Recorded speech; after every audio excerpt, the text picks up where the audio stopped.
My sister framed me as a thief after I paid her $7,500 debt to save her from debt collectors. I know how that sounds, like I'm the villain trying to play victim, but I have receipts. Literally. Bank transfers, signed IOUs, text messages where she begged me to help and promised she'd pay me back within 3 months. The whole family believed her story about how I and from her during her lowest moment. They looked at me like I was some predator who swooped in when she was vulnerable. The worst part was watching my parents' faces change when they heard her version. 34 years of being the reliable son, the one who never caused drama, gone in one conversation. But I documented everything because I've learned the hard way that family or not, people will rewrite history when it suits them. So I'm Michael, 34M, accountant. I work at a mid-sized firm downtown doing tax prep and bookkeeping for small businesses. Pretty boring stuff, but it pays well, and I like the routine. I'm the type who keeps receipts for everything and backs up files twice. My coworkers joke that I'm paranoid about documentation, but growing up with my sister taught me to cover my bases. My sister Emma is 29 and has always been the family's problem child. Not in a malicious way, just impulsive and terrible with money. She's bounced between jobs, moved apartments 6 times in 3 years, and somehow always ends up in financial emergencies. Our parents usually bail her out, but they've been cutting back since Dad's retirement. I've helped Emma before, small amounts here and there, maybe $200 for groceries or $400 for car repairs. She's decent about paying me back eventually, though it sometimes takes months. Our relationship is complicated. She's charming and funny when things are good, but she gets defensive and manipulative when stressed. I love her, but I've learned to be careful. The thing about being an accountant is that you see patterns in numbers and behavior. Emma's financial crises follow a cycle: overspending, panic, asking for help, temporary stability, then repeat. I've tried talking to her about budgeting, but she always says she'll figure it out later. This time felt different though. The amount was huge, and she sounded genuinely scared on the phone. I thought maybe hitting rock bottom would finally wake her up. The call came on a Tuesday evening while I was reviewing quarterly reports for a client. Emma's number flashed on my screen, and I almost let it go to voicemail. Her calls lately had become predictable. Either she needed money or she was complaining about her parents. I picked up on the 4th ring. She was crying before she even said hello. Not the dramatic tears she sometimes used for effect, but real panic crying. She told me she was in serious trouble with debt collectors and needed help immediately. The amount she mentioned made me sit up straight: $7,500 total across 3 different creditors. I asked her how it got so bad so fast. She explained that she'd been using credit cards to cover rent and expenses after losing her job 2 months ago. She'd found new work but hadn't started yet, and the collectors were threatening legal action. One had already filed papers, and she was scared they'd garnish her wages before she could even start the new position. My first instinct was to say no. I'd never loaned anyone that much money, not even for a car or emergency medical bills. But Emma kept crying and telling me she had nowhere else to turn. Our parents had already said they couldn't help with that amount, and she'd maxed out her options with friends. She promised she'd pay me back within 3 months once she got established at the new job. She said she'd learned her lesson and would never let things get this bad again. She even offered to sign something official to make it a real loan with terms. I found myself agreeing before I'd fully thought it through. Maybe it was hearing genuine fear in her voice, or maybe I was tired of watching her struggle. I told her I'd transfer the money the next morning, but that we needed to do this properly with documentation. She thanked me over and over, saying I was saving her life and that she'd never forget this. She promised to text me all the account information and amounts so I could pay the collectors directly. That part made me feel better. At least I'd know the money was going where she said it was. After hanging up, I sat in my quiet apartment feeling anxious about the decision.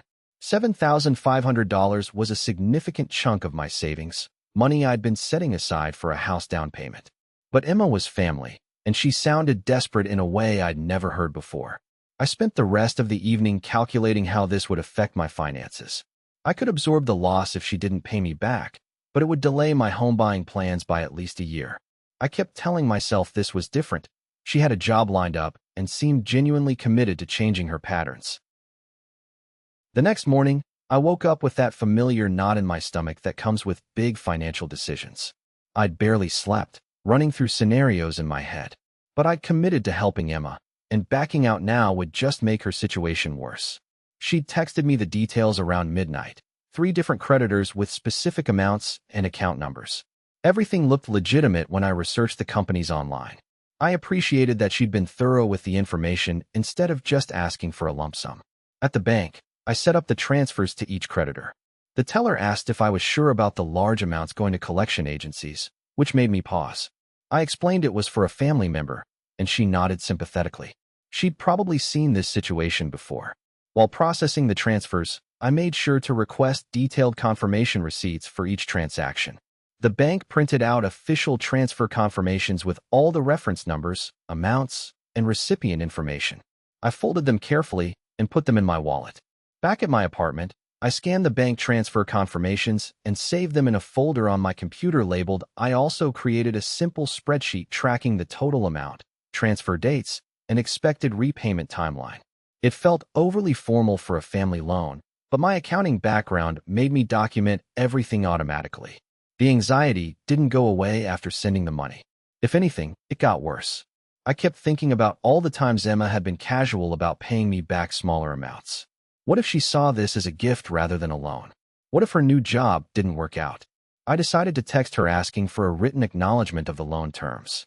She responded quickly, saying she was at work but would write something up that evening. She seemed grateful rather than annoyed by the request, which relieved some of my concerns. That afternoon, Emma stopped by my apartment with a handwritten note on her personal stationery.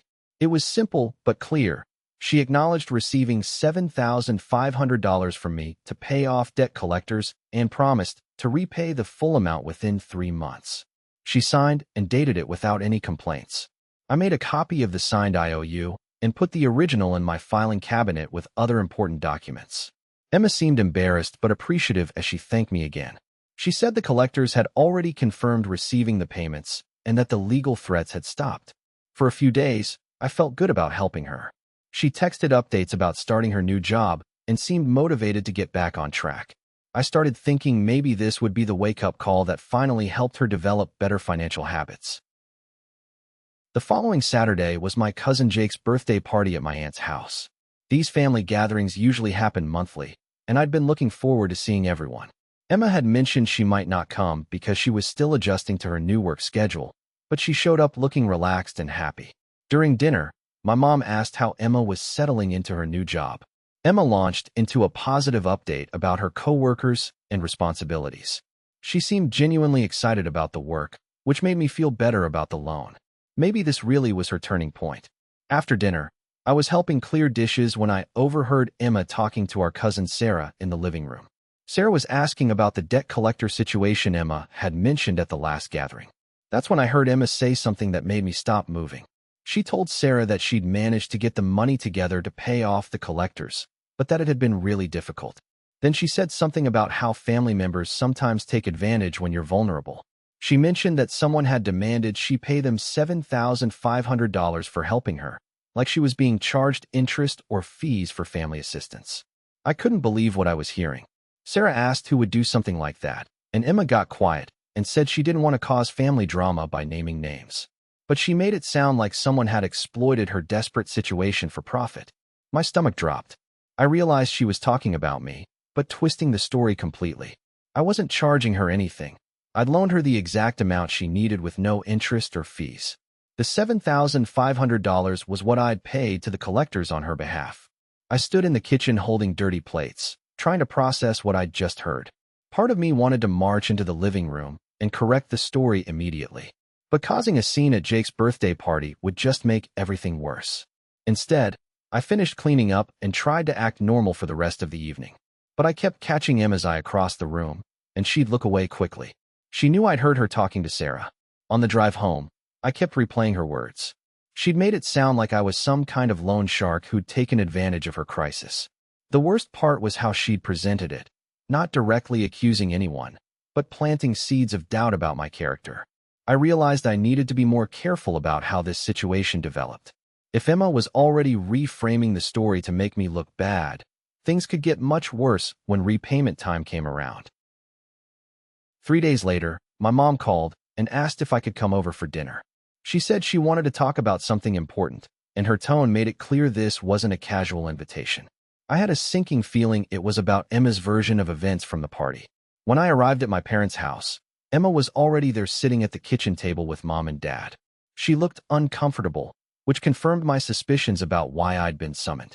Mom started by saying she'd heard there was some confusion about Emma's debt situation and wanted to get everything cleared up. She asked me directly if I'd loaned Emma money recently. I said yes. I'd paid her debt collectors $7,500 to help her avoid legal action. That's when Emma jumped in with her revised story. She said I'd told her I was helping her out, but then later demanded she pay me back the full amount like it was a business transaction. She made it sound like I'd misled her into thinking it was a gift, then surprised her with repayment expectations. I stared at her in disbelief. She was completely rewriting what had happened. I reminded everyone that she'd called me crying, begging for help, and had specifically promised to pay me back within 3 months. I mentioned that she'd even signed an IOU acknowledging the loan terms. Emma's expression changed when I mentioned the signed note. She claimed she'd felt pressured to sign it and hadn't understood what it meant. She said she thought it was just a formality, not a legal obligation. My dad asked to see the IOU, so I pulled out my phone and showed him the photo I'd taken of it. The note was in Emma's handwriting and clearly stated the loan amount and repayment promise. Her signature was unmistakable. Emma looked at the note and said she'd been so stressed and grateful that she would have signed anything I put in front of her. She claimed I'd taken advantage of her emotional state to create a legal document. I felt like I was in an alternate reality. My own sister was painting me as a predator who'd exploited her vulnerability. My parents looked uncomfortable, clearly not sure who to believe. I asked Emma directly if she remembered calling me in tears, begging for help with the collectors. She admitted she'd called me, but said she'd been asking for advice, not money. She claimed I'd offered to pay the collectors and then later revealed it was a loan. The gaslighting was incredible. She was systematically rewriting every detail of our interaction. I could see my parents starting to doubt my version of events, especially since Emma was sticking to her story so consistently. I realized I needed more evidence than just the IOU to prove what had really happened. That night, I sat in my apartment feeling completely betrayed. My own sister was systematically destroying my reputation to avoid paying back money she desperately needed. I kept replaying the conversation at my parents' house, trying to understand how she could lie so convincingly about something so recent. I decided to go through all my communications with Emma from the past month. If she was going to rewrite history, I needed to document the real version. I started with our text message thread, scrolling back to the day she'd called me crying. What I found was even better evidence than the IOU. Emma had sent me multiple texts after our phone call, thanking me for agreeing to help and promising she'd pay me back as soon as possible. She'd written things like, and the texts were time-stamped and clearly showed her acknowledging the loan arrangement. There was no ambiguity about whether she understood this was money she'd need to repay. She'd even sent me her budget calculations showing how she planned to pay me back once her new job started. I took screenshots of the entire conversation thread and saved them in multiple places. The evidence was overwhelming. Emma had begged for help, promised repayment, and acknowledged the loan terms in writing multiple times. But finding the proof didn't make me feel better. If anything, it made the betrayal worse. She hadn't just forgotten our agreement or misunderstood the terms. She was deliberately lying about what had happened, probably hoping I wouldn't be able to prove the real story. I spent hours that night organizing all the documentation. The bank transfer confirmations showing I'd paid her creditors directly. The signed IOU acknowledging the loan. The text messages where she begged for help and promised repayment. Together, they painted a clear picture of what had actually happened. The hardest part was accepting that my sister was willing to destroy my relationship with our parents to avoid paying back money she owed. I'd always known Emma could be manipulative, but I'd never imagined she'd go this far. I realized I needed to present this evidence strategically. Just showing up at my parents' house with screenshots would look defensive. I needed a more formal setting where Emma couldn't interrupt or deflect.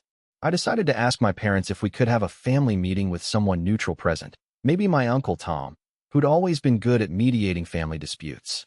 That way Emma couldn't claim I was ambushing her or being aggressive. The family meeting happened the following Saturday at my parents' house. I'd asked my Uncle Tom to be there as a neutral party, and my parents had agreed. Emma seemed nervous when she arrived and saw Tom sitting at the kitchen table with his laptop open, ready to take notes. I'd prepared everything carefully. I had printed copies of all the evidence organized in chronological order. I wanted to present the facts methodically, like I would for a client audit. Tom started by asking Emma to explain her version of events. She repeated the same story she'd been telling, that I'd offered to help her, then surprised her with loan terms she hadn't agreed to. She claimed she felt manipulated and pressured into signing the IOU. When it was my turn, I started with the bank transfer confirmations.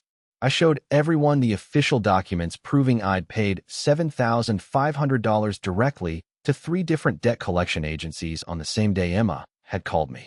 The transfers were clearly labeled with her account information and reference numbers. Emma tried to interrupt, saying the bank transfers didn't prove anything about loan terms. That's when I pulled out the signed IOU. I passed around the original document, letting everyone see Emma's handwriting and signature clearly acknowledging the loan and promising repayment within 3 months. Emma claimed again that she'd been too stressed to understand what she was signing. She said I'd presented it as a formality, not a binding agreement. That's when I brought out the text messages. I read aloud from Emma's texts, sent hours after our phone call and days after she'd signed the IOU. Messages where she thanked me for the loan, promised to pay me back, and even sent me her repayment timeline. The timestamps showed these weren't sent under pressure. She'd had time to think about our agreement. Tom asked Emma to respond to the text messages. She was quiet for a long time, then claimed she'd been so grateful that she'd said things she didn't mean.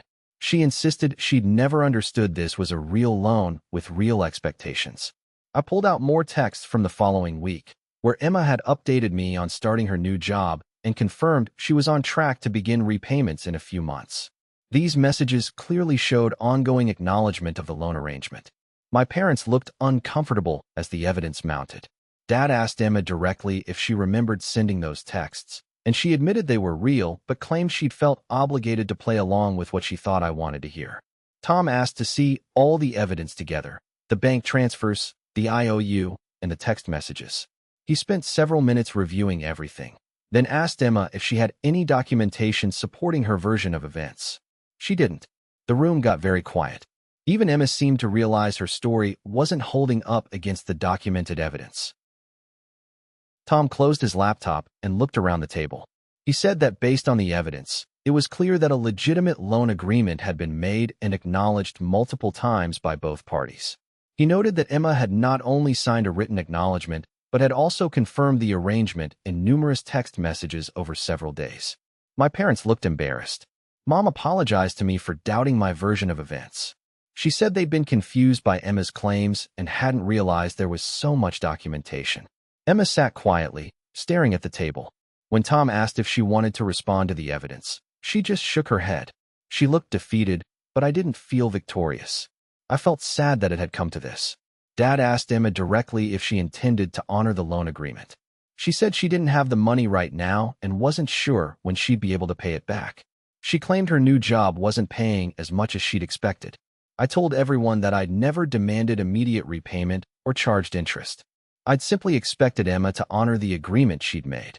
The 3-month timeline had been her suggestion, not my requirement. Tom suggested we work out a realistic repayment schedule that Emma could actually manage.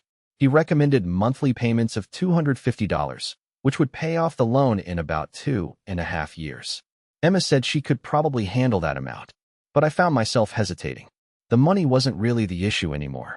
Emma had been willing to destroy my reputation and relationship with our parents rather than simply ask for more time to repay the loan. She'd lied consistently and convincingly, only backing down when confronted with undeniable evidence. I told everyone I needed time to think about how to move forward. The loan was the least of my concerns now. I was more worried about rebuilding trust with my parents and figuring out how to have any kind of relationship with Emma going forward. My parents said they understood and apologized again for not believing me initially. They seemed genuinely shocked by how far Emma had been willing to go to avoid responsibility. Emma finally spoke up, saying she was sorry for the confusion. She didn't admit to lying, just apologized for the even then. She couldn't take full responsibility for what she'd done. 2 weeks later, I was sitting in my apartment on a quiet Wednesday evening, still processing everything that had happened. Emma had texted me a few times asking about the repayment plan, but I hadn't responded. I wasn't sure I wanted to maintain any kind of ongoing financial relationship with her. The whole situation had changed how I saw my family dynamics. I'd always known Emma was irresponsible with money, but I hadn't realized she was willing to lie and manipulate so extensively. What bothered me most was how convincing she'd been. If I hadn't documented everything, my parents might have believed her version permanently. I'd been thinking a lot about boundaries. For years, I'd been the responsible sibling who helped clean up Emma's messes. I told myself it was just her personality, impulsive and disorganized, but not malicious. Now I realized I'd been enabling behavior that was actually quite calculating. My parents had called several times to check on me. They seemed genuinely remorseful about doubting my story, but I could tell they were also struggling with seeing Emma in this new light. Mom kept saying she couldn't understand why Emma had lied about something so easily proven false. I decided I wasn't going to accept any repayment from Emma. Not because I was being generous, but because I didn't want to be connected to her financially in any way. Every payment would be a reminder of how she'd tried to manipulate the situation. Instead, I planned to tell her the debt was forgiven, but that I wouldn't be lending her money again under any circumstances. I wanted to make it clear that my decision wasn't about the money. It was about trust. The experience had taught me something important about documentation and family relationships. I'd always been careful about business dealings, but I'd been too trusting with family members. Going forward, any significant favor or loan would be properly documented, no matter who was asking. I also realized I needed to have a direct conversation with Emma about what had happened. Not about the money, but about the lying. If we were going to have any kind of relationship moving forward, she needed to acknowledge what she'd done and why it was unacceptable. Part of me was sad about the distance this had created between us. Emma and I had been close despite her financial issues. But I couldn't pretend this hadn't happened or that it was just a misunderstanding. 3 weeks after the family meeting, I finally called Emma. I told her I wanted to meet for coffee to discuss everything that had happened. She agreed, though she sounded nervous about what I might say. We met at a cafe near her apartment on a Saturday morning. Emma looked tired and seemed genuinely uncomfortable, which was unusual for her. She'd always been confident and charming, even when she was in trouble. I started by telling her that I was forgiving the loan entirely. She looked surprised and relieved, then started to thank me. I stopped her and explained that this wasn't generosity. It was me choosing to end our financial relationship permanently. I told her directly that she'd lied about our agreement and tried to manipulate our parents into believing I'd taken advantage of her. I said I understood she'd been stressed about the money, but that didn't excuse the systematic dishonesty. Emma was quiet for a long time. Then she said she'd been scared about disappointing everyone again and had panicked when she realized she couldn't pay me back as quickly as she'd promised. She admitted she'd hoped that if she could make it seem like a misunderstanding, she could avoid the whole situation. It wasn't a full apology, but it was the closest thing to honesty I'd gotten from her in weeks. She seemed to understand that what she'd done was wrong, even if she couldn't fully admit it. I told her that going forward, I wouldn't be lending her money or helping with financial emergencies. I explained that it wasn't about punishment, but about protecting our relationship from situations where she might feel tempted to lie or manipulate. Emma asked if we could still be siblings and spend time together. I said yes, but that rebuilding trust would take time. I needed to see consistent honesty from her, not just when she was caught in lies. The conversation was sad, but necessary. I could see that Emma was hurt by my decision to cut off financial help, but she also seemed to understand why I couldn't continue enabling her behavior. As I drove home, I felt lighter than I had in weeks. Setting clear boundaries felt uncomfortable, but right. I loved my sister, but I couldn't sacrifice my own peace of mind to keep rescuing her from problems she created. Epilogue. 6 months later, Emma and I have a cordial but distant relationship. She's been more responsible about money, though I suspect that's partly because she knows I won't bail her out anymore. We see each other at family gatherings and text occasionally, but we're not as close as we used to be. My parents have been more supportive since they saw the evidence of Emma's manipulation. They've also become more careful about enabling her financial irresponsibility. It's created a healthier dynamic for everyone, even though it's sometimes uncomfortable. I never got the $7,500 back, and I don't expect to. But I learned something valuable about documentation and family boundaries that was worth more than the money. I also learned that sometimes protecting a relationship means being willing to let it change rather than pretending problems don't exist. The experience made me more cautious about mixing family and finances, but it didn't make me cynical. I just have better boundaries now and clearer expectations about what I will and won't do to help people, even family members I love.